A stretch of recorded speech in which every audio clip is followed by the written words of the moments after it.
It started with a photo that didn't belong. March 2025. The library basement was quiet, the air thick with dust, old yearbooks stacked in uneven piles. A student flipped through the pages out of boredom, letting the names and faces blur past, until something stopped him. In the class of 1989, near the back row, there was a pale boy staring directly at the camera, unblinking. He turned a few pages and found him again in the class of 2003. Then again in 2015. Same face, same empty stare. Same boy who should have aged but never did. No one seemed to remember him.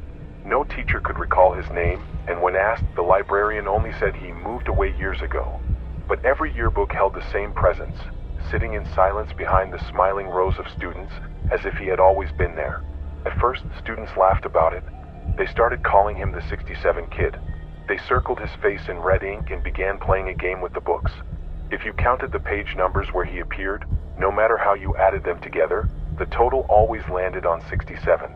It didn't matter if you flipped backward, skipped pages, or used different editions. The math bent itself to fit the number as if the boy carried it with him. Soon the joke stopped being funny.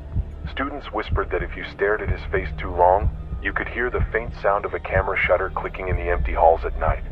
Some swore they found new photos on their phones, pictures of themselves in graduation gowns they had never worn, standing in front of bleachers that didn't exist.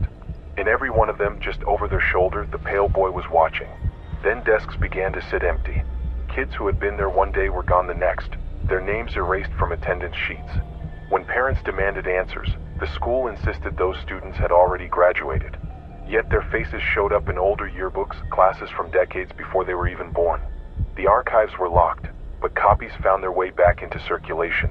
The final image came online without warning, a high-resolution group photo no one remembered taking. The entire town was arranged in rows, as if gathered for a massive graduation picture. Everyone was there, frozen, smiling at the lens. And in the very front, centered perfectly, sat the pale boy at last.